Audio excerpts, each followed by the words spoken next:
to your poetry, I would really advise learners that if we're going to do thorough justice for It's a Beauticious Evening, Calm and Free, At a Funeral, This Winter Coming, and Solitude, do justice and move on to the next 4. And finally, the next 4 is 3 batches so that you can close off the syllabus before the year ends. Facts must be given. We analyzed poems in class, line by line analysis was done, tones, themes, the relevance of the title were done. So as a result, there is nothing that is new. Figures of speech were done, diction was done, and as a result, people must be willing to say, whatever question comes in the examination, I must be able to answer it. It doesn't matter which question, which poem has an essay. If you know your poem, you'll be able to adapt to any essay question that comes. Our essay question was on It is a Beauticious Evening, Calm and Free by William Wordsworth. And as we know the drill, one of the things that are very important for us to understand is that this is an Italian sonnet. And as a result, if it's an Italian sonnet, as you are looking at the question, a flashback must happen to you to say, when I'm dealing with It is a Beauticious Evening, I have this type of content. And as a result, it means that this structure is this way, and I must be able to touch this.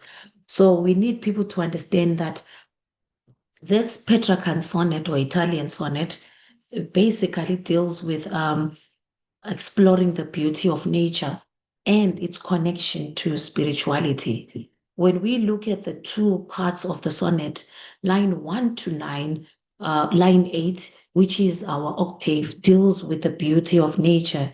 And the connection to spirituality happens in line 9 to 14. When we talk of the tranquil evening setting, and the addressing of the daughter, to emphasize that she is automatically spiritually connected to the divine.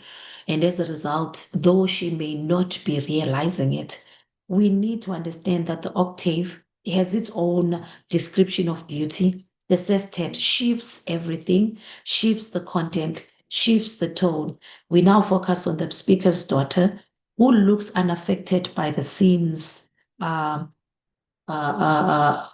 beauty and tranquil state. And as a result, the speaker now assures her as the father that her spiritual connection is not diminished, as she is always in God's presence, even though she doesn't consciously acknowledges it or is aware of it. We must try to make sure that this comes into the examination with you, and you are able to now talk about the innocence, the divine presence, and as a result, the rhyme scheme, the imagery of the nun, and as a result, these are the things that we must be giving in as a reflection of knowing what you are going to answer when it comes to this poem. If you are coming to this time of the year and you still are not able to dissect your poem in just 5 minutes, it means that you might still need to study your poetry further, and as a result, you have a lot of work to do. I believe time has never been a factor. If you are willing to do something, you will do it if you want to. And I will advise people that please, can we study our poetry section? Because these 20 marks are valuable to you in the exam. All right, let's begin with our paper. When we came to It is a Beauticious Evening, Calm and Free, we had an essay question. In this poem by Wordsworth, the speaker is awestruck by the beauty of and glory of nature.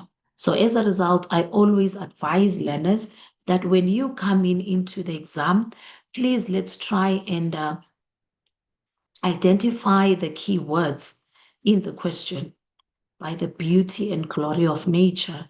And as a result, we need now to discuss this with relevance to 1, diction, imagery, and structure.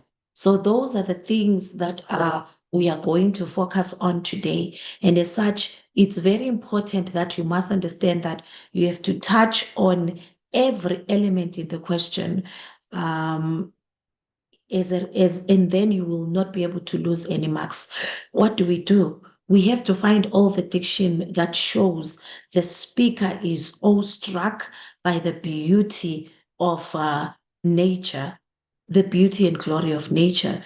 And as a result, we also look for the imagery which shows us that the speaker is awestruck by the beauty and glory of nature. We do the same for the structure. Which parts of the structure are relevant for us to touch on today? When we come to It Is a Beauticious Evening, this is what we're going to do. It says 250 to 300 words, roughly one page. It is still 10 marks, and though learners just fear it because they still fear the unknown, but I believe it has an advantage over contextual questions.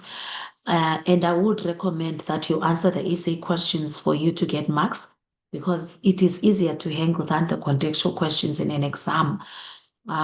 Let's begin our breaking down. When we come to the poem, we are looking at dictionaries, particular words or phrases that make an impact. It is a beauticious evening, calm and free, they say. The holy time is quiet and none. Breathless with adoration, the broad sun sinking down in its tranquility. The gentleness and heaven broods over the sea. Listen, the mighty being is awake. And doth with his eternal motion make a sound like thunder everlastingly. Dear child, that walketh with me here. That's where our Volta is, the switch and the turnaround in the poem. If thou appear untouched by solemn thought, thy nature is not therefore less divine. Thou liest in Abram's bosom all the year, and it says, and worshippest at the temple's inner shrine, God being with thee when we know it not. So this is what we are going to look at today, and try and look at the three things that are aligning to the question and how we can get them from the poem.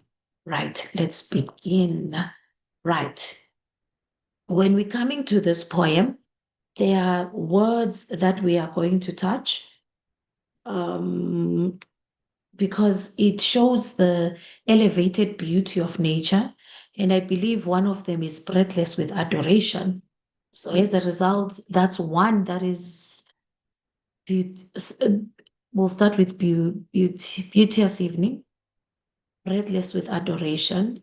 I believe we have the broad sun, tranquility, and I believe broods over the sea. Listen, the mighty being is awake, and doth with his eternal motion make a sound like thunder everlastingly. When we're talking about the beauty and the glory of nature, I believe when we say it is a beauticious evening, we are saying it's not just a beautiful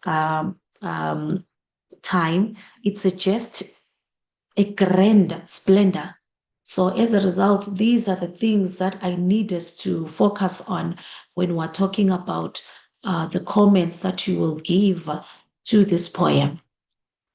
It's not just beautiful. He says it's a grand splendor, which shows admiration in Wordsworth.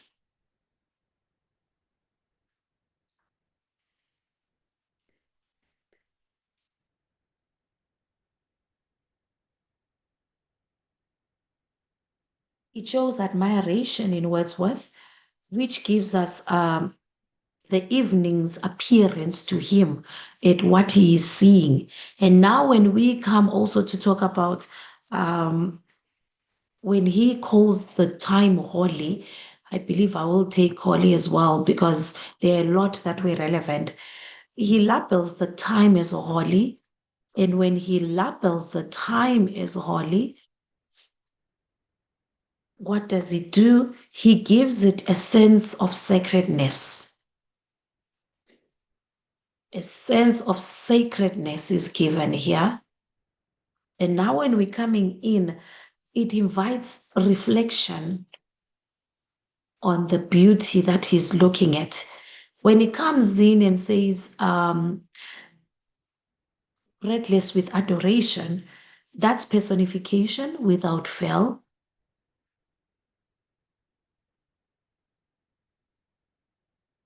When we say it's personification, he personifies the evening, and therefore it shows that the emotional response is deep emotional response is what we are getting here. Overwhelming as well. I think it can also come in. That's also relevant. It can't be expressed by just simple breath. So those are the things that we are saying you must be able to comment on when you are coming into the essay and give us an indication that you know what we are talking about. When we are going to talk about words like tranquility, as we move on, is sinking down in its tranquility. This is an indication of serenity, peace. So that's what is implied there. So I believe when we come in and we have roots, as in the next line, that is personification as well.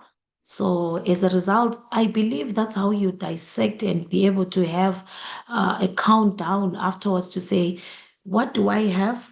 Where's my imagery? Where is this? Where is my diction? I believe it will come out clearly. Because when you say roots, heaven is given qualities of being overprotective. When heaven is given qualities of overprotective, it shows the divine nurturing force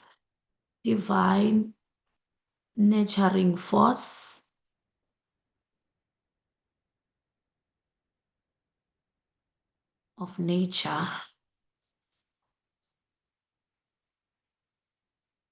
I believe I'm going to talk about everlastingly now. This is the idea of eternity. So when we're saying it's the idea of eternity, it's a powerful presence.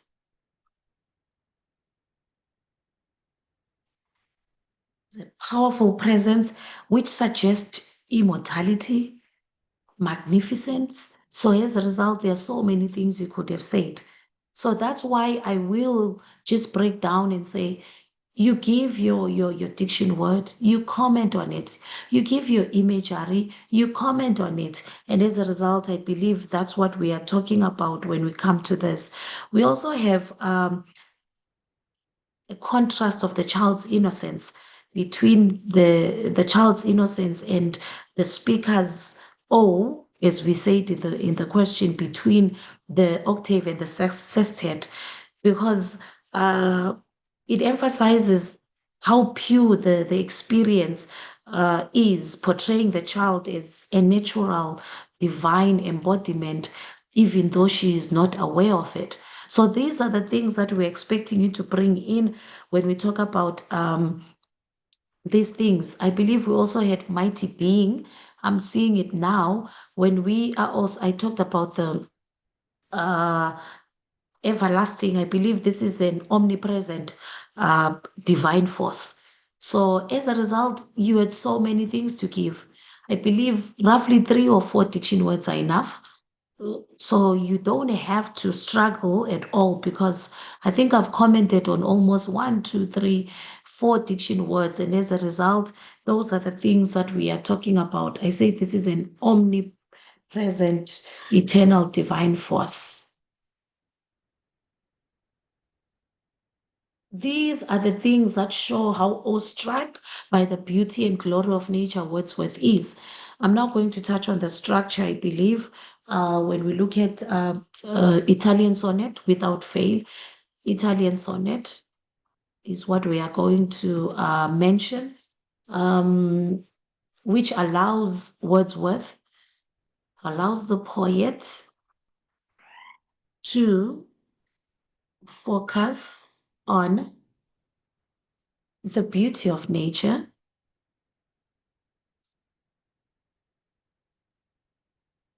and I believe also it allows him also which is in the octave. In the octave, let's be very clear because it's divided. Then in the sestet, to compare or contrast or compare the glory of nature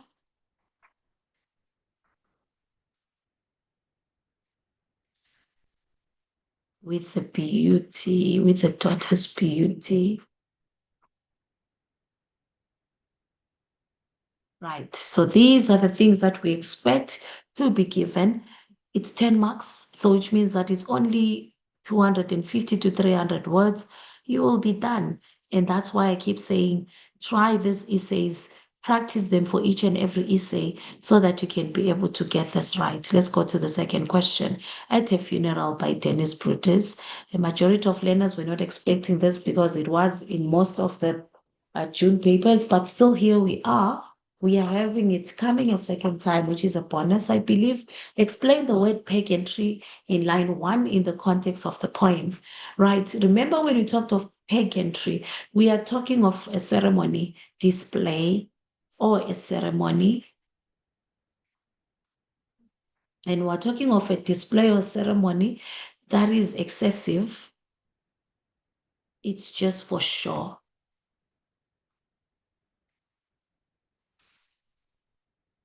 It has no meaning. And these are the things that we expected. As a result, we're saying elaborate display, just for show, excessive display, a ceremony that has no meaning. And as a result, that's why it becomes hollow. So those are the things that we are expecting you to know when it comes to pageantry. As such, when we say the regalia that is one academic clothing, which was for display, will also be relevant there. Explain the effect of the punctuation mark in salute. Salute, then ponder on this hollow panoply. I believe when we have the exclamation mark, we must understand it is an imperative command. So as a result, it commands. If it commands, I believe what it does, it is a command to honor the deceased. Do we call them the deceased? Yes, to honor the deceased, and as such, as one would honor a soldier. So those were the two things that we expected. Refer to line 10, not death, but death's head tyranny guides our ground. This has been in so many previous question papers, even in the poetry booklets, it's always there. So it's something that should be ringing out for people to say, it's coming back and forth in the questions, different wording, but same question all the same. And it's very important for learners to try and align themselves to say, I need to know such questions because I've seen them so many times. I believe when we talk about death heads tyranny guides our ground, we are saying, it says identify the figure of speech first. It is definitely a metaphor. And therefore it says comment on the effectiveness of this image. I believe we're talking about the issue that the oppressive, the oppression, I'll call it the oppression, is compared to a death's head, which is a skull.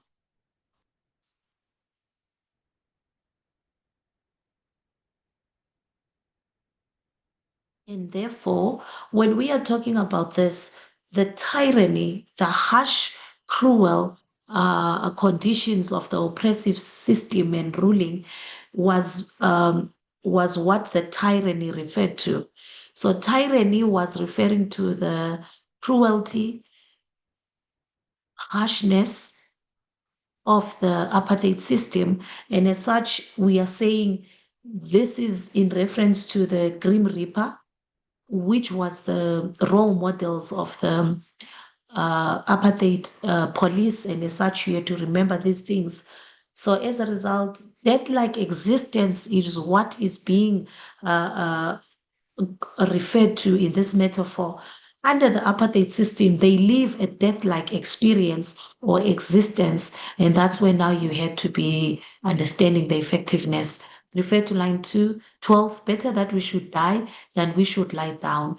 Critically discuss the effectiveness of this line as a conclusion to the poem. I believe with effect from last year, we have been having these questions whereby they separate the figure of speech and you comment on the effectiveness. And the last line is always based on the conclusion of the poem based on the last line. So these have been very common since from the year 2024. And as such, I believe, look at the trends, and as a result, you'll be able to prepare yourself to say you are dealing with the current way of questioning, which is the technique of the exams, right? When we're coming into this one, better that we should lie down than we should die, than that we should lie down. Death is preferable. I believe it's a better option. Is a better option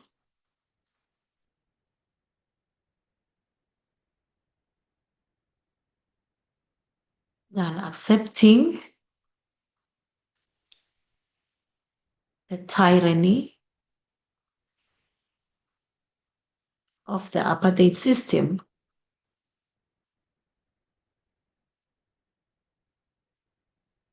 It was 3 marks, so we had to go all out. We are saying it is effective because we have to answer the question, critically discuss the effectiveness.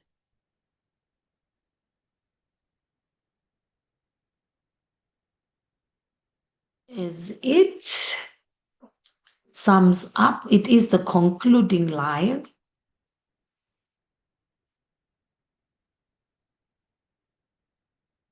The preference to a revolution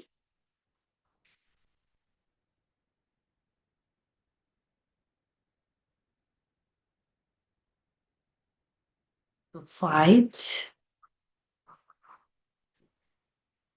the oppressive system. There's our 3 marks. It is an effective conclusion because it calls for a revolution so that they can be able to fight the system than to accept the tyranny, which is the lie down part. So that's what we had for this poem. We're going on to our question number 3, which is this winter coming, or explain the use of the word thick in line 1. The word thick, it shows the heaviness of the rain. I saw common answers being heaviness of the rain, which is very correct, heaviness of the rain. And I believe now we had to move to the figurative element and talk about which implies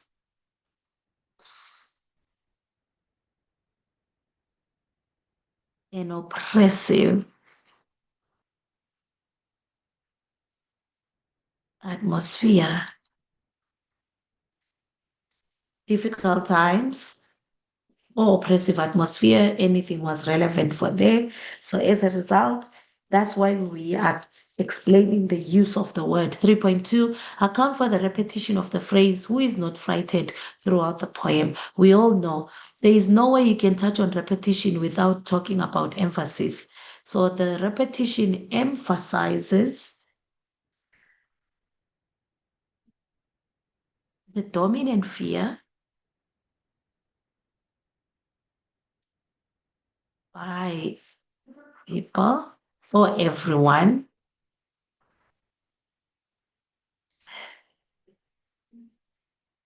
due to the oppressive atmosphere. It was 2 marks, I believe. So as a result, what does it do?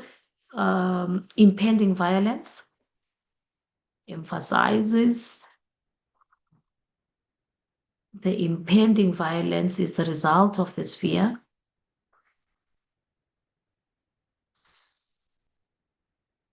Remember, this is based on the state of emergency. So therefore, the fear that is instilled is due to the impending violence that will be brought by the retaliation of the apartheid police when the Black people decide to go ahead with commemorating the 10 years of the June 16 uprisings. Identify the figure of speech in the C is in line 4 to 5, they said. I believe when we're talking about this one, it's definitely personification.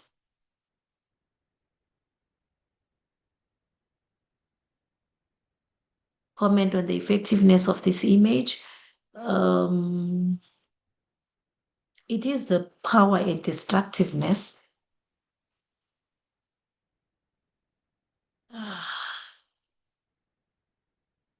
The sand is sinking away.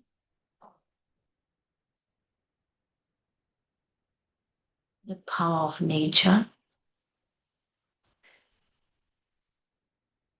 which is also destructive.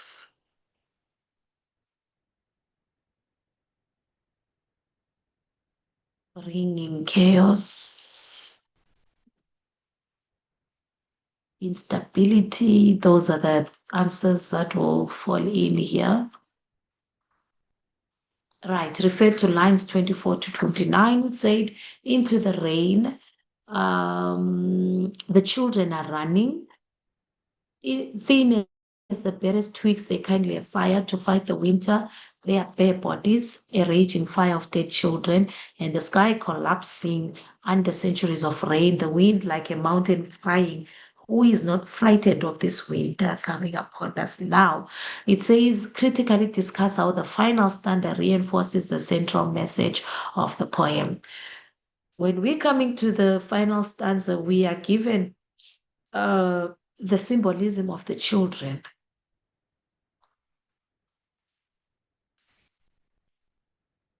It's definitely the symbolism of the children. And what we are talking about is that they are the symbol of innocence.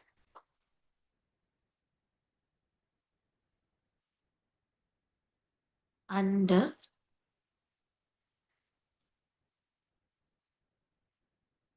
the cruel apartheid system.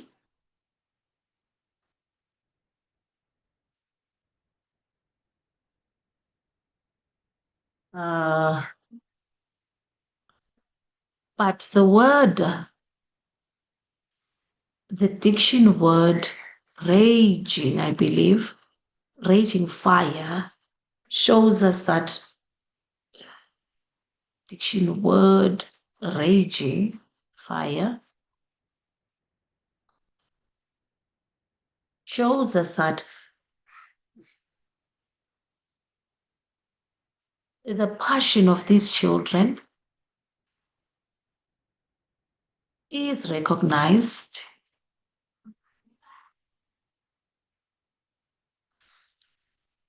though they die,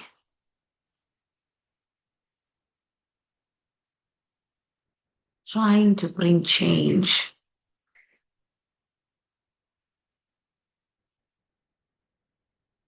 During the apartheid era.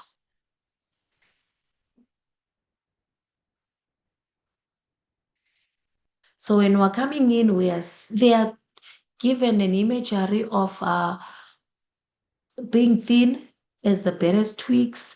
And now we're coming in and saying suffering, the extent of suffering and poverty is seen through these lines as well. So those were the things that could have come in. We go to our next poem, which is question 4, which is the last of the prescribed poems. And we are having Solitude.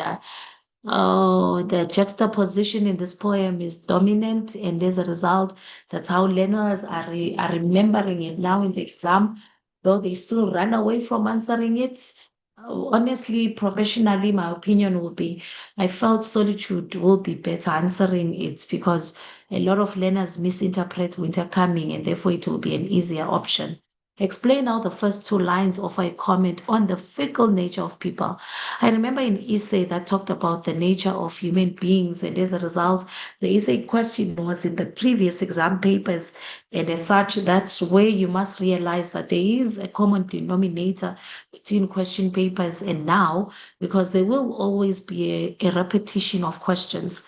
When we're coming in, we are saying the nature of people is that they are only attracted to happiness and happy people.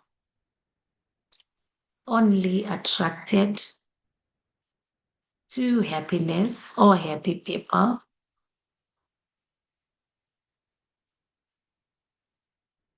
But when we're coming in, we are saying, but sadness is in isolation or solitude. People are uncaring. That's the fickle nature of people. And as a result, that's why they will not deal with our problems. Explain the effect of the word sigh in the context of the stanza. It is onomatopoeia. Remember, according to analysis, it is onomatopoeia. And as a result, we are saying the sigh is lost in the air, which contrasts with a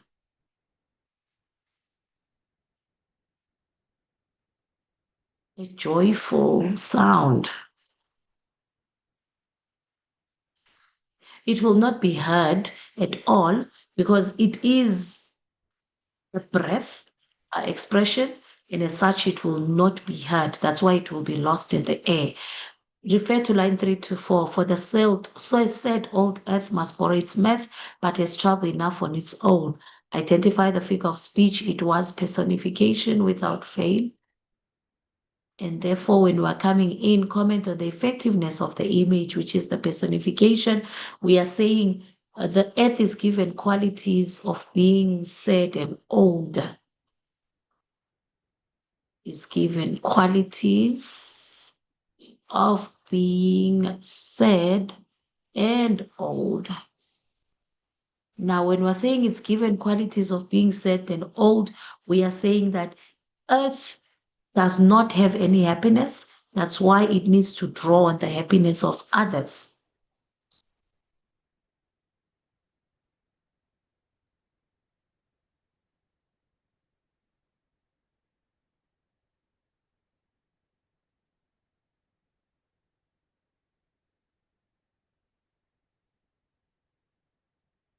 From the strength of others. Right. When we say refer to lines 23 to 24, that's our 4.4. But one by one, we must all file on through the narrow aisles of pain. Critically discuss how these lines convey the central message of the poem. One of the things that we had to start with is the central message deals with we are alone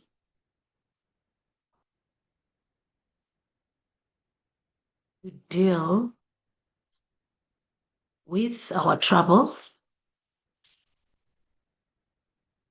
So as a result, misery, pain must be dealt alone.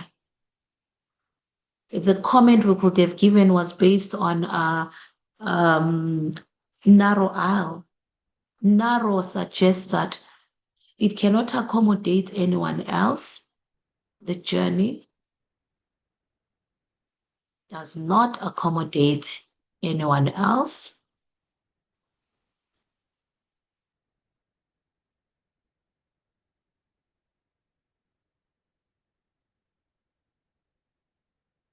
Relationships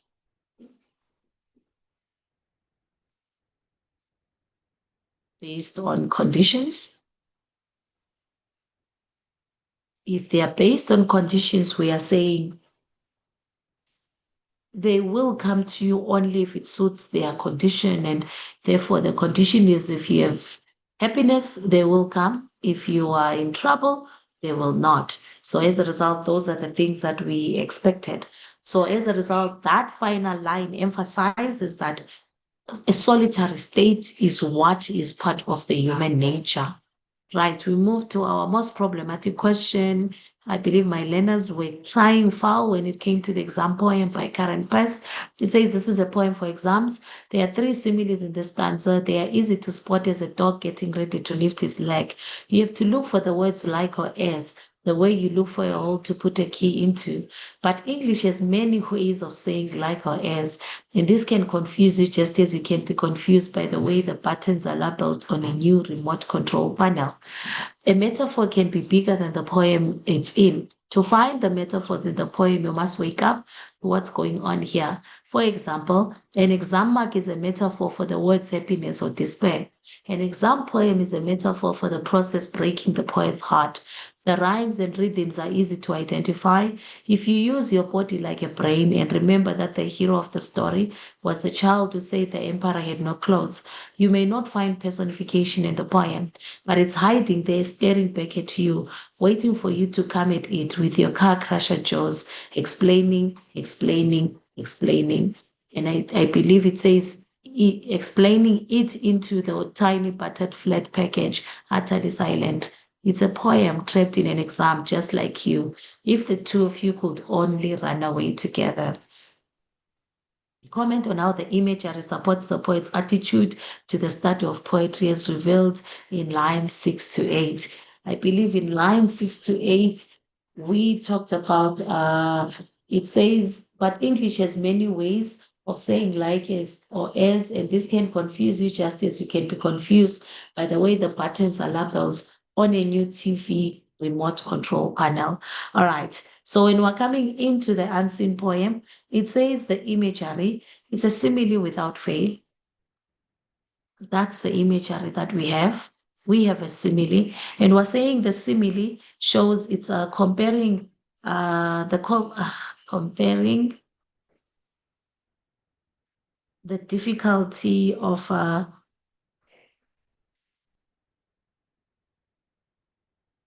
the meaning of a poem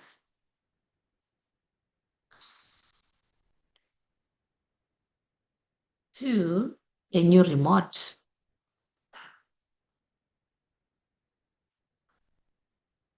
So as a result, that is very vague, confusing. So as a result, that's what we mean when it comes to poetry, right? Critically discuss the appropriateness of the metaphors in line 12 to 13. And I believe what was said is that the exam mark is compared to happiness. Exam mark compared to happiness. When we're saying it's compared to happiness or despair, I believe happiness or despair.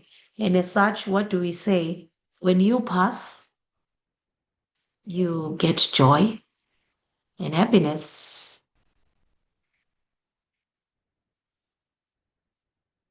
But failing brings despair and sadness. So as a result, we are talking about the over-analysis of a poem will break the poet's heart because it will take away the beauty of the poem. So as a result, these are the three things that had to be touched. Over-analysis breaks the poet's heart. The beauty of the poem is taken away. So those are the three things. How is the image of a car crusher Joe's developed in the rest of the stanza? I believe one of the things is that the car crusher Joe's refers to the over-analysis of poetry, over-analysis of poetry. So as a result, it makes young readers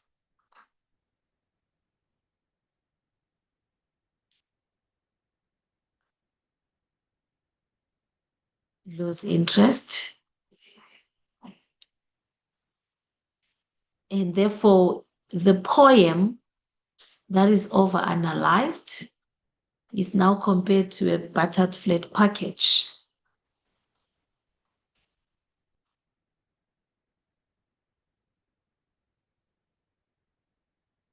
To a battered flat package,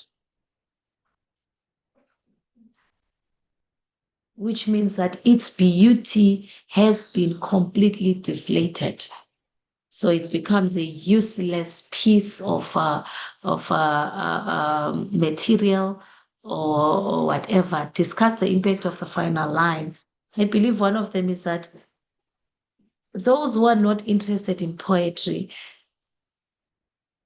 agree that you must run away from it. It's better to run away from it than to attempt to analyze it in an examination. So I believe the impact is that the impact of the final line forces the reader to take a side, either to read the poem or to run away from analysis in the exam.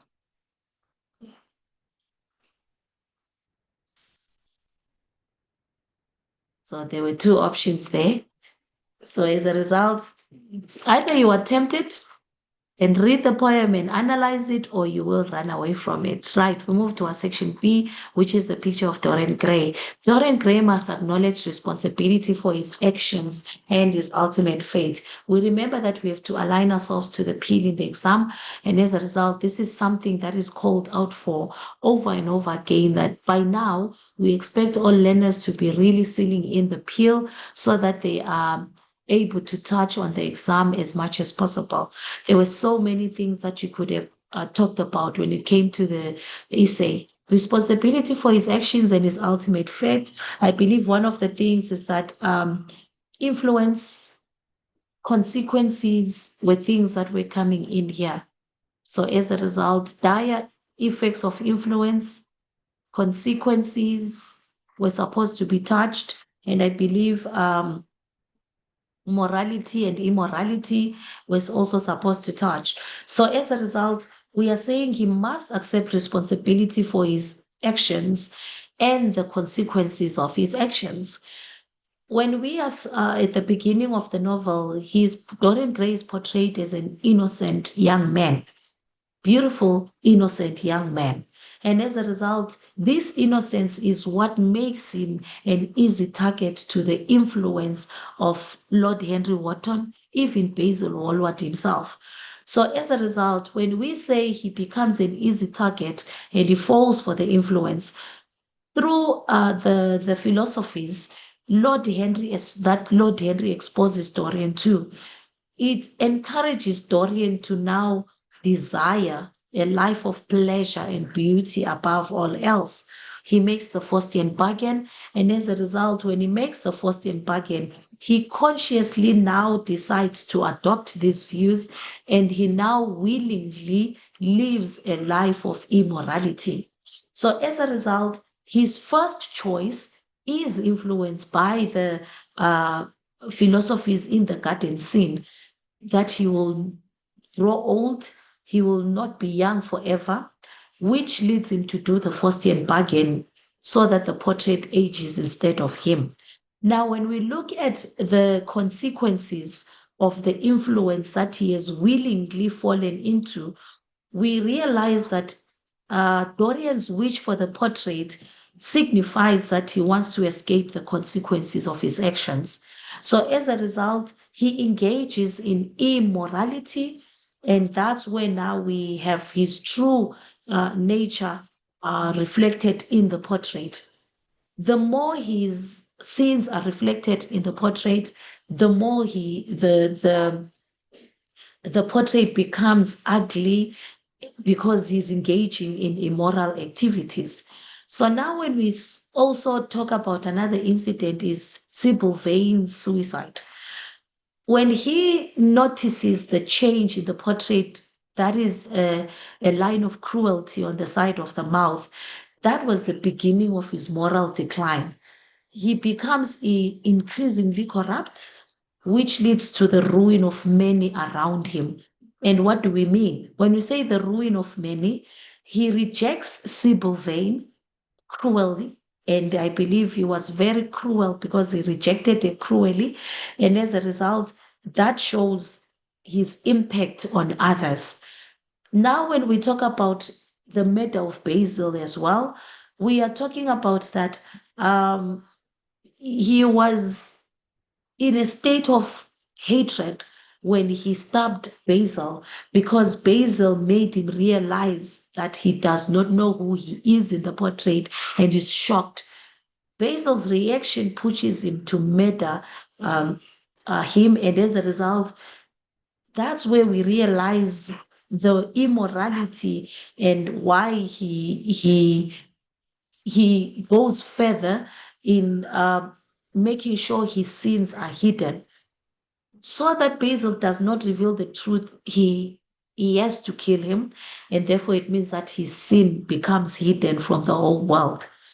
But now, when we talk about the issue of taking responsibility of his actions, I believe when we touch on the guilt and the contemplation of redemption, those are times when we say he tries to change, he desires change, and as a result, when we talk about the issue of Hetty, that he lets go and says, at least I will not hurt her and I'm redeeming myself for what I did to Sybil. We might say those are moments when he can show us the need to accept his consequences. But unfortunately, his attempts are not long lasting because they are just driven by a desire, a guilty desire to clear his conscience and not really to be remorseful. So when he realizes the depth of his corruption, we now realize that it pushes him to become paranoid. Paranoia pushes him to become desperate. He decides to destroy the portrait. So he believes it will free him or from his guilt and the burden of his sins. Ironically, when he destroys the portrait, it leads to his own death because the portrait now goes to its original state and Dorian bears the full consequences of his corrupted soul. And therefore, that shows that he could not escape his actions. So, as a result, when we're talking about influences, we have external influence, we have himself as an influence on his life. And that's why now it eventually leads all to his ultimate fate, which is his downfall and his death. So now when we talk about fate, we're talking about his death, we're talking about his downfall, because the moral consequences of not having, what do we call it, the conscience is what leads to his death. So that's what we mean when we talk about acknowledge responsibility for his actions. The portrait hides his sins and therefore is able to escape justice.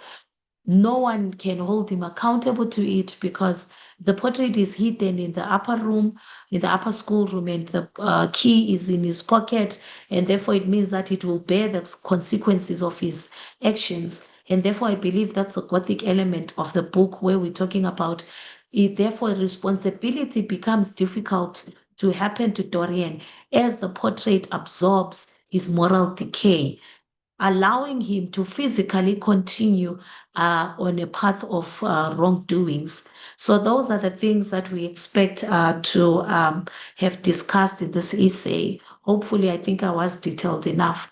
Let's go to the picture of Dorian Gray contextual questions. This was from chapter 2, and I believe in chapter 2, we're talking about this is Lord Henry and Dorian Gray. Coming back into the studio when Basil has finished the portrait. So this is after the garden scene. It says place the extract in context. I believe Basil, the portrait, has been finished by Basil. And he calls Dorian and Lord Henry from the gardens in Lord Henry from the garden. I believe the next thing is that Lord Henry has influenced Dorian, who is intrigued. Is it intrigued or captivated? Any of those two is correct, I believe. And I believe one of them is that whatever has happened is that Lord Henry made him aware that beauty, youth, and pleasure are a priority. Right, those are three things. In what way does this statement act as a foreshadowing? It will mock me someday, he says. It definitely was a foreshadowing because after the Faustian bargain, the picture absorbs the Dorian's sins. So I believe this is after the Faustian bargain. The portrait absorbs his sins. Now, when it absorbs his sins, it means that it mocks him when it becomes grotesque and ugly. And as a result, that's where he is filled with horror. So that's where the mocking comes in, when he is horrified, when the portrait looks back at him in its ugly state. He referred to line 6, it is the real Dorian Gray, that is all. Use this line as a starting point to discuss Henry's attitude towards Dorian.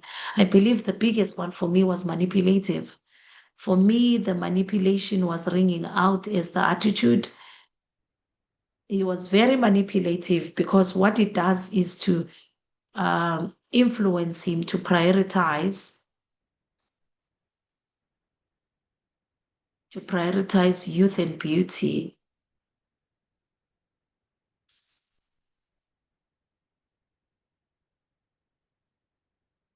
Right. So as a result, I believe cynicism also comes in. Cynical can also come in because one of the things is that Dorian Gray is just a normal lad, young man, not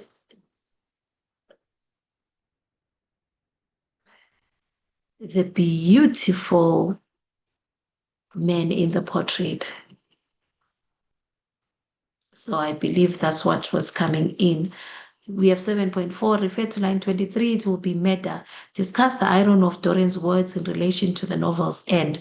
I believe the novel's end will be chapter 20. That's where you have to always make a connection when you are doing context to say what happens in chapter 20. I believe that this is where Dorian has an awakening of the relationship between his soul and the portrait, of the connection between his soul and the portrait. So when he realizes that somehow the portrait is him, so when he does that, it now becomes a motivation to continue sinning and therefore making him become immorally corrupt. So now when we are in chapter 20, he destroys the pointing to rid himself of the ugly, grotesque curse, but unfortunately is ending his own life. So the irony is that he fails to recognize that connection when he stops the painting. So when he fails to remember that I am connected to the portrait, unfortunately he kills himself. So that's the irony. Right, we move on to the next question. Right, we have 7.5. Refer to line 1 to 3. That evening at 8:30, it says, by bowing servants. This is from chapter 15. How do these lines highlight the class divide in Victorian times? When we're coming to the class divide, I believe we're to come on the aestheticism part. The aesthetic part was the dress code, the expensive what is this one? Let's go to that line quickly. I believe it says Lady Nabara's drawing room. And I believe this is from line 1 to 3. Wearing a large buttonhole of Parma violets. And I believe it says, when we are coming in, I believe the description of the dress code, when we're talking about the fanciness, so we are going to talk about dress code, fancy attires,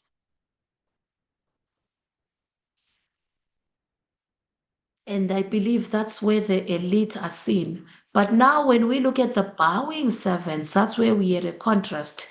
That's the divide. The bowing servants are showing the working class. And I believe that's where the division came to show the difference.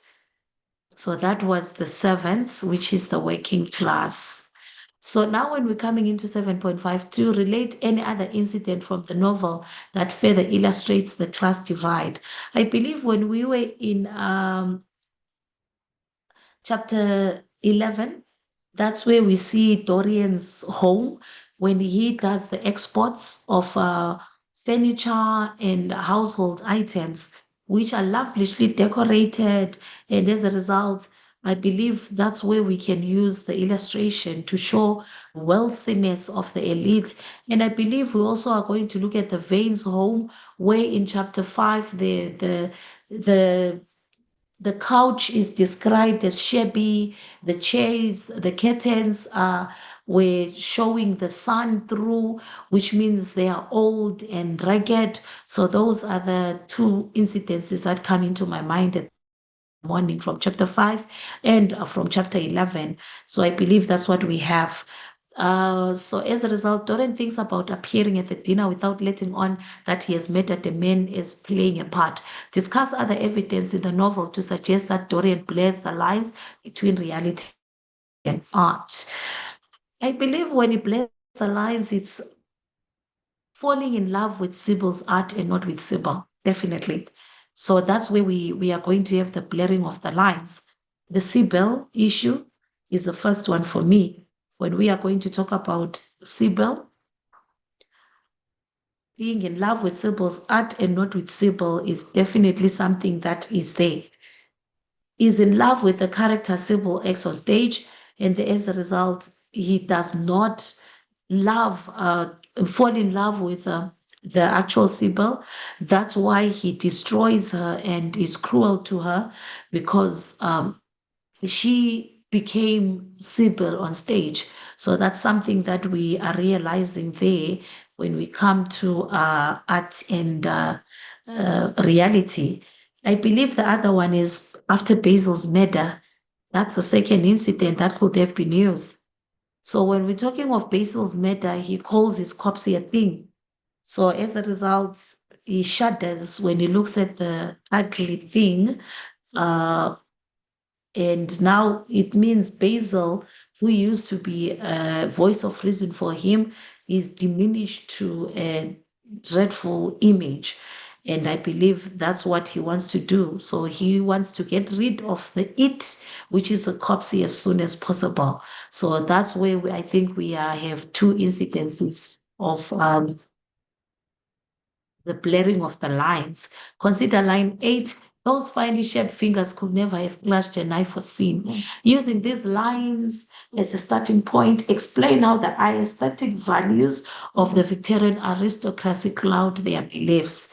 I believe one of the things we could have talked about is they find it impossible to believe that Dorian may actually have killed a man.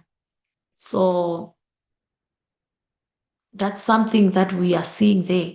they can't believe that the rumors, I believe also that Dorian is capable of having done this. And as a result, I believe his beauty was clouding them more than anything. Terrible pleasures of a double life. Critically assess the statement with regard to Dorian's moral decay. One of the things is the double life that we are talking, it has been a theme before in an essay question, I believe last year or last year, I can't remember clearly, but it's been one of the exams, and I believe it's not the first time to hear it. So now when we're talking about a double life, we're talking about the portrait, hiding, Dorian's immorality, and we're looking at Dorian continuing on a moral decline,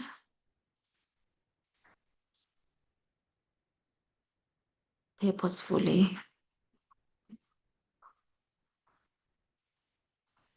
So as a result, when we come into the moral decay, we realize it leads to his downfall, because what happens is that he now is horrified by the image that stands in front of him at the end of the novel, and as a result, he destroys it. Now, when we're coming into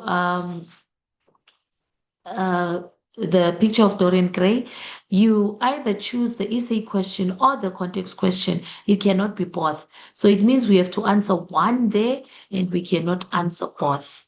All right. So as a result, that's what we are supposed to be having. When we're in the life of Pi, we're looking at the essay question. Pi Patel's survival instincts and ability to adapt to his environment play a crucial role in his survival at sea. Critically discuss the validity of the above statement. Your response should take the form of a well-constructed essay of 400 to 450 words. Right. My apologies. The things that we can talk about when coming to this essay, I believe it's the instincts and ability to adapt and the role that they play in his survival at sea. I believe one of the things we need to talk about is how he's able to think quickly.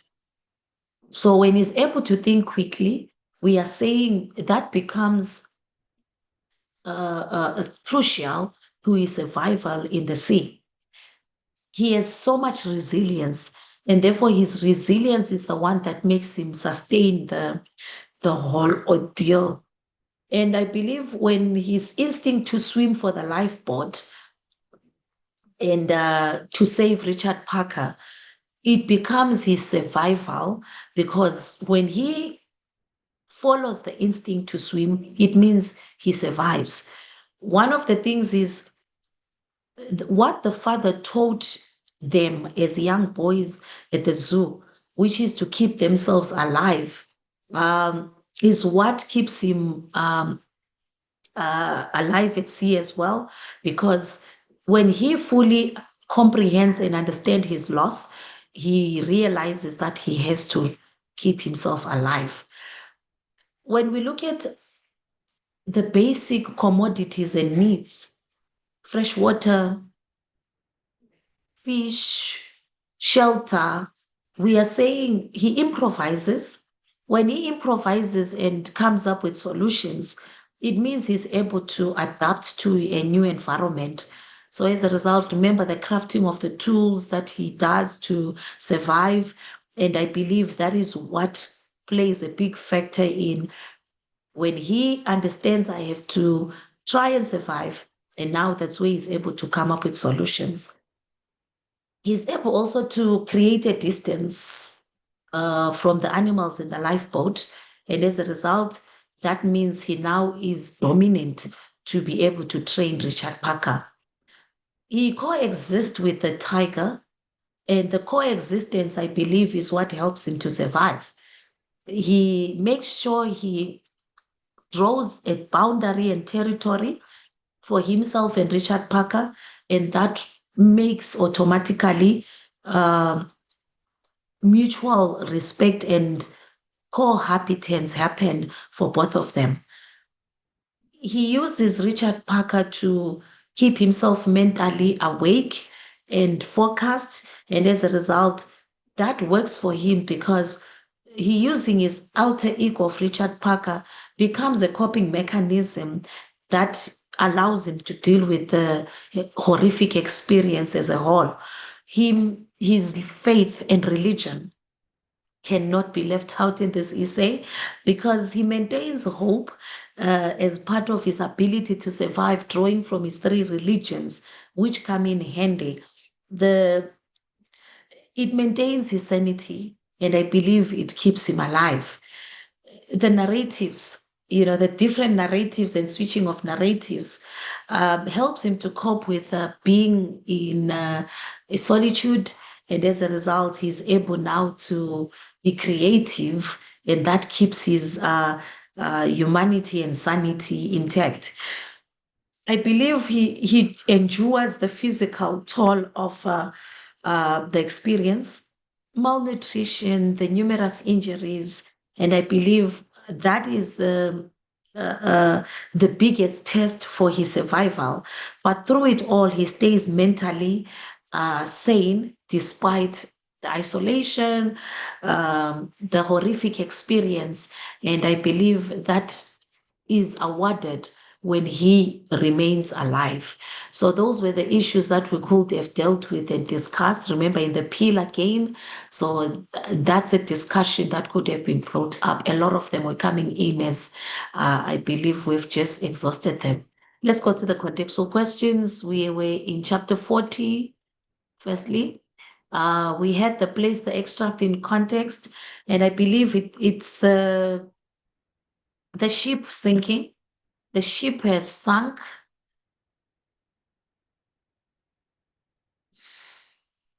And I believe what has happened is that Pi jumps into the ocean.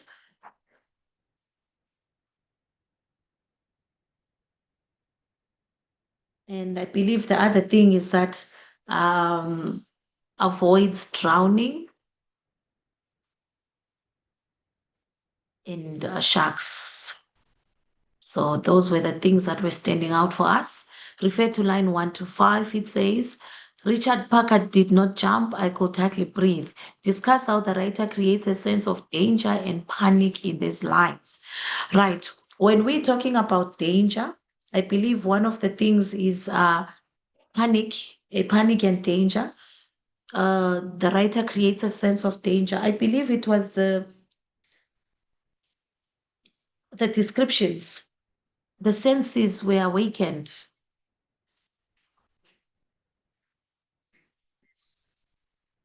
Senses were alerted, I believe. Black and cold stung my eyes, pulled me down. So those are the words that really give the terror. I believe there was a struggle, there was terror that is coming in. Terror, struggle, panic. So those were the ones that we can now refer to.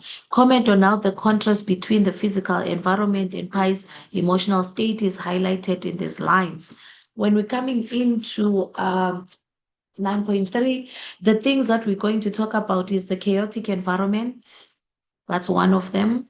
The chaotic environment is one of them.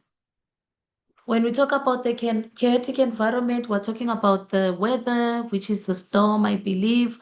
We're talking about the sharks. We're talking about the tiger. And as a result, when we look at the contrast between the chaotic environment and Pi's mental state, that's where our clues were. I believe what happens is that the chaotic environment has brought him to be alone, isolated, and now he has to use his instincts to survive. But now when we look at his mental state, he's physically injured. He's in what do we call this? A terrified state, and is struggling to survive. And I believe that's where now we're talking about it brings out the trauma in him. And I believe when we come in, the instinct to survive is what automatically kicks in. How does the author highlight the theme of survival in this extract? I believe physical and mental struggles were very clear. Physical and mental struggles. When we talk about physical and mental struggles, we are talking about danger around him. When we talk about the danger around him, we're also talking about instinct to survive or fight to survive. So those are the things that we are bringing in. So when we come to extract D,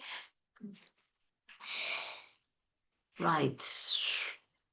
Extract D is from chapter 57, refer to line 5 to 7. My breath slowed down, it says. My breath slowed down, my heart stopped knocking about in my chest, and I began to regain my senses.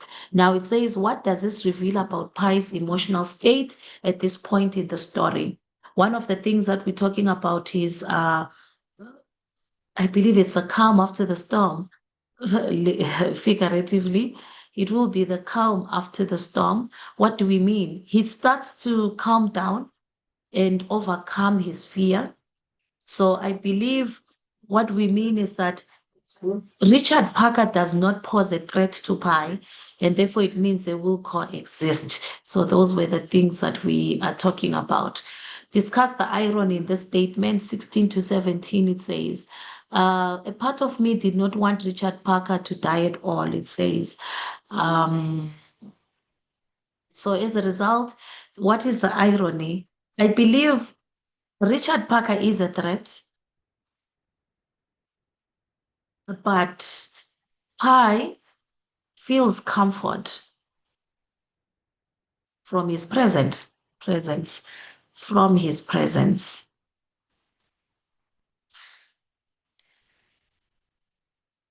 So as a result, what does it do? He uses Parker as a motivation to survive and to continue being alive. Explain how the explanation about lion taming from previous chapters prepare the reader for Pi's plan to tame Richard Parker. One of the things is that when Pi explains to us how the lion tamer put himself in charge as the alpha animal in the ring, we now understand that the circus reference is what Pi adapts to. I believe it's adapting here. We are adapting to the circus incident, to the circus scenario. So when we're saying we're adapting to the circus scenario, he uses the same techniques to train Parker and establish himself as the alpha. So as a result, he's able to successfully train Richard Parker, and that's why the hierarchy now is established. How does the presence of Richard Parker contribute to Pi's survival, both physically and emotionally? It says, physically, I believe Richard Parker keeps Pi alert. He becomes alert, very cautious. And therefore, what does he do? He has a will to survive. That is physically, I believe. Emotionally, I believe it occupies his mind, which means it replaces the despair.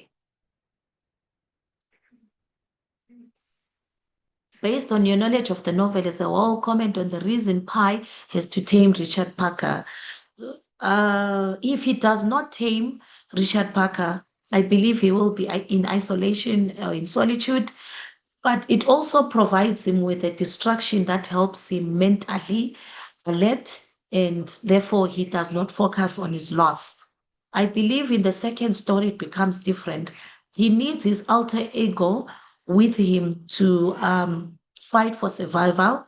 So it becomes a coping mechanism in the second story so that he, what is this one? he is not driven mad by the despair, right? Let's go to section C. I believe we're done with our novels. We are in our plays, and I believe in our plays we are having Hamlet, and also I believe it will be the Crucible. It says, examine the interplay between genuine madness and feigned insanity in Hamlet, focusing on how Hamlet's strategic madness contrasts with Ophelia's real psychological breakdown, and how these states reflect the broader themes of betrayal and revenge. There are so many things that could have come in. Yes, the question might have sounded difficult, but remember, you're just looking at the themes: madness, feigned insanity. So as a result, that's where we had to focus in betrayal and revenge. It was a loaded question because it had 4 themes, but as a result, let's see what we could have talked about. I believe what we are talking about, the feigned madness done by Hamlet is the one that allows the theme of betrayal and revenge to be successful. So when he decides to feign madness, he adopts the treachery, and therefore he's able to hide his true intentions so as to seek revenge for his father's murder. Now, when we're talking of Ophelia's genuine madness, now it differs because the Ophelia's madness is driven by her emotional suffering and the effects of Hamlet's betrayal and the father, obviously Polonius. So we have real madness and we have feigned madness. Hamlet's madness is calculated and planned, so which pushes the suspicion away from him so that he can be able to plot and observe his enemies at a close range. What does he do? He does the erratic behavior, the speeches to confuse those around him, especially the eavesdropping Claudius. And as a result, who now becomes paranoid about Hamlet's true intentions.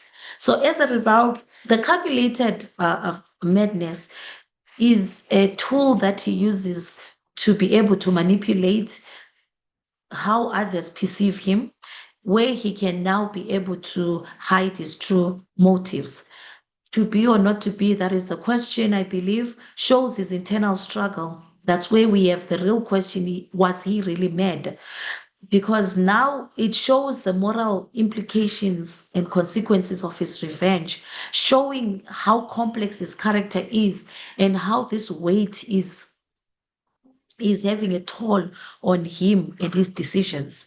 But now when we look at Ophelia, it's a tragedy because it's a consequence of betrayal that she experiences. And unfortunately, after the death of the father comes the rejection, and by Hamlet as well, it leads her to a breakdown. So when we come in, unlike Hamlet, Ophelia is Ophelia's madness is due to being vulnerable, and because of the expectations placed on her shoulders by her father and Hamlet himself, which unfortunately she cannot bear. But for Hamlet, it's a tool of revenge, and it's a tool of destroying those who are the enemies. And I believe that's where we have the two coming in. So I believe when we come in and talk about the contrast between Hamlet's madness and Ophelia's genuine madness, we are saying grief, betrayal, and death are dealt with differently by the two characters of Hamlet and Ophelia because their roles were completely different. So those are some of the things that we could have exhausted. A lot can be said, I believe. It just needs 5 or 6 points. I think I've talked about 8 or 9 to just open our minds of saying, know your place so that you can discuss them well. I've had the privilege of teaching all of them in different schools, so maybe that's why I'll be able to talk about them in detail. So as a result, let's open up our minds in the exam. Act 3 Scene 2, place this extract in context. It says, this was from Act 3 Scene 2, and I believe what happens is the conversation, it's a soliloquy, is it the soliloquy if I'm not mistaken? It is the soliloquy by Hamlet So as a result, we have to give the extract in context. I believe it is after the mousetrap, definitely. It is after the mousetrap. And I believe you are also going to give Claudius's reaction there. It also comes in there. And I believe also we are going to talk about Rosencrantz and Guildenstern. What do they do? Inform Hamlet that the king, the two friends also at the third point. They inform Hamlet that the king is very upset and the queen wants to speak to him. Refer to lines 8 to 9. O heart, lose not thy nature. Let not ever thy soul of Nero enter this firm's bosom. Nero was one of the most notorious emperors of ancient Rome who had his mother put to death. Account for Hamlet's plea in all heart, lose not that nature. I believe one of the things is that Nero violently murdered his mother because she poisoned her husband. So Hamlet is now, I believe he is admonishing himself to be aware of his natural feelings as a son. So as a result, he must not allow himself to follow what Nero did. So as a result, it means that he must not do any serious action to hurt his mother. So that's what we must be able to give. He acknowledges that he is human, but he acknowledges that he must have a demarcation and align himself to not cross a boundary. To elaborate on the irony evident in these lines, I will not speak my soul concerned. All right. I will not speak daggers to her, but use none. I believe what is meant is that he urges himself and forces himself not to act, but he will only chastise her through words. Yet during the play, he scolds himself because he cannot translate any words into actions before. So as a result, we must be clear of the differentiation of what he thinks and what he does. It was definitely thought versus action. And it says, if you were the director of the production of Hamlet, how would you instruct the actor to deliver these lines? Justify your instructions with reference to both body language and tone. I believe it's anger. One of the things that is there is anger. Number one, what can be pacing around. I believe pacing around or hitting his fist on his palm. So as a result, that can be that, drawing his sword, imitating killing Claudius. I believe calming himself down, trying to curb himself from being Nero. So any of those were relevant. So you had a variety that you could have given. Extract F was from Act 5, Scene 2. Place this extract in context. This came twice in the plays. Oh my gosh. All right. Claudius and Laertes, I believe, are conspiring to murder Hamlet. This is the conspiracy. Definitely. We have to talk about the conspiracy. And I believe we are also going to talk about the jewel that must be brought. The swords must be talked about, whereby one will be sharpened with a poison, and I believe a goblet will be placed with wine that is tainted with poison. So as a result, that's what we're supposed to have talked about. And I believe also these are the things that could have come in. Friendly jewel and all the stuff. Comment on the significance of Hamlet's words in these lines. It says, I believe when we're coming in, it says he felt he was denied a title.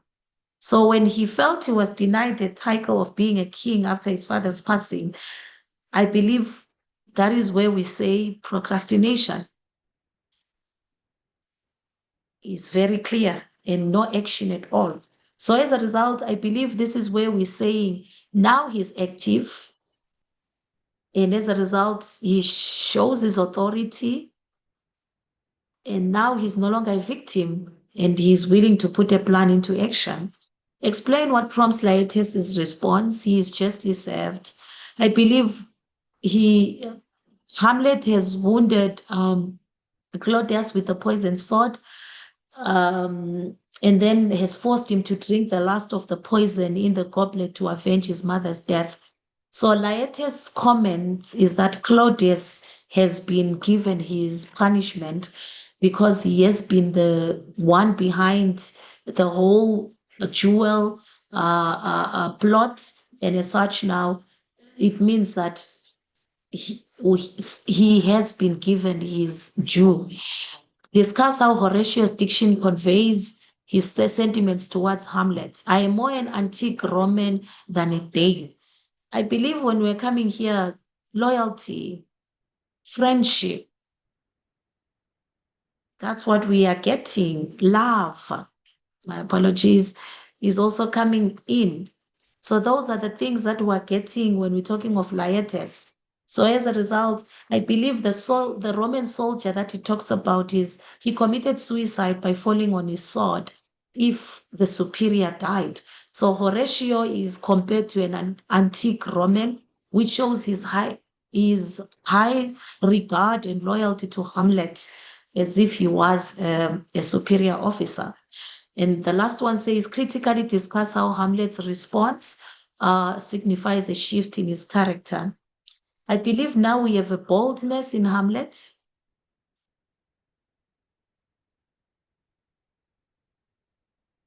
When we talk of a boldness in Hamlet, I believe what he's saying is he makes peace with his death. Acceptance is what we are dealing with. He accepts his death. And as a result, what happens is that he allows destiny to take charge. We go to the last question of the exam, which is the crucible. In the crucible, the lack of integrity and honesty has disastrous consequences. Critically discuss the extent to which you agree with the above statement. Right. I believe we have characters that lack integrity in the crucible, which is why we have a tragic ending of innocent people. Reverend Paris is one of them. He is a minister, but he's he is selfishly focused on his reputation. So as a result, when the issue of the girls dancing in the forest comes out, he is worried about how his actions will impact on him than he is about the girls' behavior. He's not an honest man, because after revealing to Abigail that he might have seen someone naked, he denies it in court later on, strangely. I believe he also tries to discredit Giles and Proctor so that he can try and secure his own position as a minister. He's very materialistic. So as a result, that's why we are saying he lacks integrity. I believe his actions do play a role in the tragedy that happens. What does he do? He wants to maintain his name, but at the expense of the deaths of others. People like John and Giles died tragic deaths because of him. And as a result, that's why we're saying he contributes to the tragedy. I believe we're also going to talk about Abigail. He has an affair with a married man. She's a liar, manipulator, threatens the girls. As a result, she lacks integrity because what she's the ringleader in the innocent people being accused at the court of witchcraft so that they can just avoid punishment and a whipping. Lying in court, making up stories about Elizabeth's charge, about the yellow birds, I believe makes us realize that dishonesty is part of a character. I believe she nails it at the end when she steals Paris's savings and disappears, leaving tragedy and lots of lives being lost. I believe the other one is Danforth and Haythorne, the judges.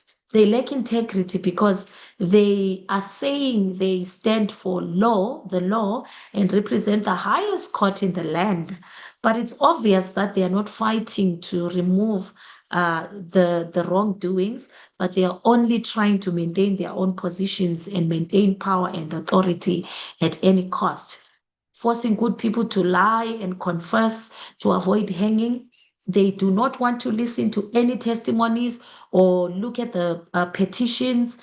Um, they arrest anyone who speaks against the courts or goes against the courts. And as a result, they have been told several times that the girls are liars. But unfortunately, their dishonesty, their arrogance, their pride uh, makes justice not to be served. I believe the fourth person we can talk about are the Putnams. They lack integrity, they lack honesty. Why? Anna ends Putnam's motives of wanting the deaths of the unborn children to be justified is what makes us really worry about a character. She tries at any cost to make sure that she blames Rebecca because of just personal vengeance for the deaths of her babies, and therefore Rebecca is hanged because of her dishonesty. Thomas Putnam is greedy, behaves in a privileged manner, thinking his position should award him the status in society.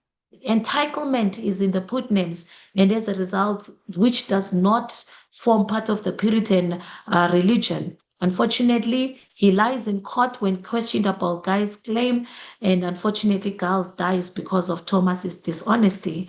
So those are some of the characters you could have touched on. Let's go to the context. Refer to lines 1 to 2, account for Rebecca's suggestion that Reverend Hale be sent back. I believe one of the things is the fact that Reverend Hale has a reputation. I believe it would create panic. So it will create panic, and as a result, what would happen? It means that the other people in society would now fear,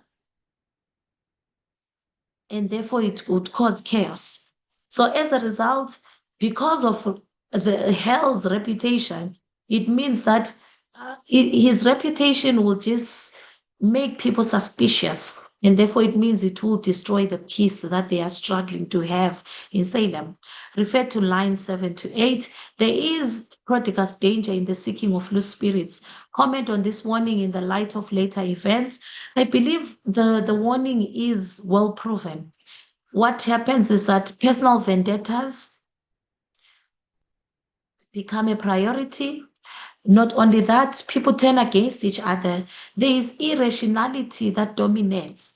And I believe we are saying loss of lives is also something that happens. Vengeance is at the highest esteem and personal issues. To what extent would you agree with Rebecca's opinion in line 9 that they should blame themselves for the children's behavior? I believe the adults would blame themselves. That's if you say, do you agree? Strict Puritan system is one of the reasons. So when we come to the strict Puritan system, it's the one that causes this. And when we say they are not allowed any freedom, they can't express themselves, the rigidness of the Puritanism is what makes them become rebellious. But if you say, do you disagree? I believe we are saying the children are to blame because they are vindictive as characters.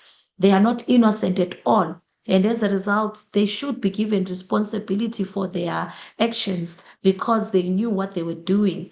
So as a result, that's what we could have given if you wanted, because you could have gone agree or disagree. Account for Proctor's attitude towards Putnam in lines 20 to 21. I believe anger in Proctor is due to, what is this one? He becomes scornful to Proctor because to Putnam, sorry. Putnam wants to use his position and wealth in society as a, what do we call this? A leverage. So he wants entitlement. So I believe that's why it will be this way. He's only greedy for land. And as a result, that's why he's encouraging the witchcraft allegations and rumors.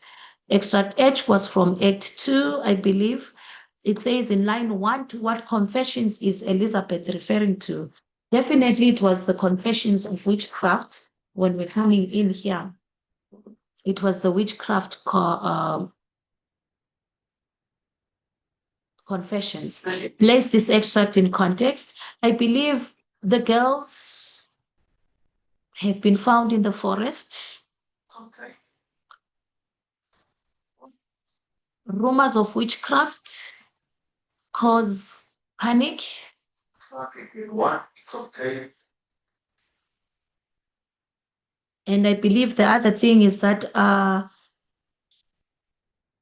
Elizabeth wants John to go to the courts.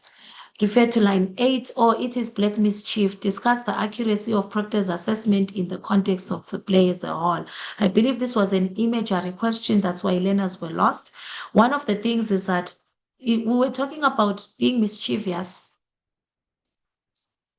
The girls being mischievous, spiteful, revengeful. That's what we were talking about. That's the girls in the courts. So that's what we were referring to.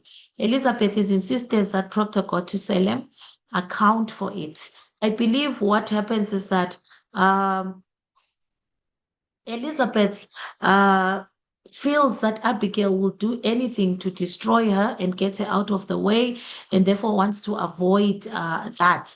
The second one is that John's reputation in Salem will have a weight at the courts, and therefore he will be believed. And I believe what's the other one is that Elizabeth hopes that the truth will come out that the girls are lying, and therefore stop Abigail in further causing damage in Salem. Suggest reasons for Proctor's thinking beyond this. One of the things is that his reputation was what he thought of. He knows if he speaks up against Abigail, she might tell everyone about the affair. But now he also wants to save his reputation and remain of good standing. Comment on the irony of Proctor's referring to Abigail, as I said now. Well, Abigail's actions are the opposite of what she is being seen as in the courts. Abigail's actions are nothing but devilish, manipulative, vindictive. She even has an affair with John Proctor, and as a result, it means that there is nothing pure and holy and goodly about her at all, or saintly about her. So as a result, luckily, we are at the end of our presentation. I hope this will open your mind to studying further, internalizing things in the exam, and making sure that you cross your T's